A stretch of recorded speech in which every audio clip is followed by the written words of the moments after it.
देखो इस क्वेश्चन में ना आपको डिफरेंस है केवल PF3 का और PME3 का, इतना ही डिफरेंस है। देखिए समझना ज़रा, यहाँ पे हो कुछ यूँ रहा होगा ना कि जो निकल है वो कार्बन मोनोऑक्साइड से इलेक्ट्रॉन पेयर एक्सेप्ट करेगा और बदले में अपना एक इलेक्ट्रॉन पेयर कार्बन मोनोऑक्साइड के पाई स्टार वेकेंट ऑर्बिटल में डोनेट कर देगा, जिसके कारण से या जिसको हम बोलते हैं सिनर्जिक बॉन्डिंग। और इस सिनर्जिक बॉन्डिंग के कारण से कार्बन मोनोऑक्साइड का जो बॉन्ड ऑर्डर है ये एक्चुअल में घटता है। और बच्चों आप समझते हो कि जो स्ट्रेचिंग फ्रीक्वेंसी है वो डायरेक्टली प्रोपोर्शनल होता है बॉन्ड ऑर्डर के। तो यदि आपका बॉन्ड ऑर्डर घटता है इसका मतलब स्ट्रेचिंग फ्रीक्वेंसी भी घटता चला जाएगा।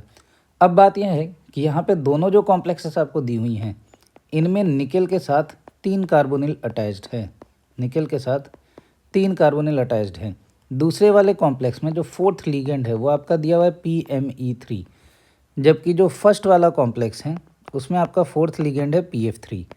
तो हमें तो ये बात समझ में आ ही रही है कि जो भी डिफरेंसेस आने हैं वो मेनली इसी PF3 और PME3 के कारण से आने वाले हैं।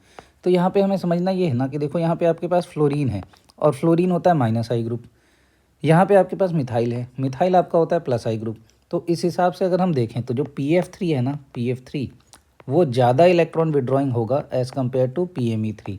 अब इसके कारण से फ़र्क ये पड़ना है ना कि जो PF3 है वो निकल से काफ़ी ज़्यादा इलेक्ट्रॉन विड्रॉ कर लेगा अपनी तरफ, और अगर निकल का इलेक्ट्रॉन डेंसिटी कम हो गया तो ये कार्बोनिल को कम डोनेट कर पाएगा। देखिए इस मेटल पे इलेक्ट्रॉन डेंसिटी कम है इसीलिए ये कार्बोनिल को कम डोनेट कर पाएगा। वहीं पे अगर आप PME3 को कंसिडर करो तो PF3 के कंपैरिजन में इसका विड्रॉइंग पावर काफ़ी कम है, तो ये निकल से इलेक्ट्रॉन विड्रॉ तो करेगा लेकिन उतना ज़्यादा नहीं जितना PF3 कर पा रहा था। एंड देयरफॉर इस सेकंड वाले जो निकल है ना यहाँ पे इलेक्ट्रॉन डेंसिटी आपको हाइयर दिखेगी, इलेक्ट्रॉन डेंसिटी इज़ हायर।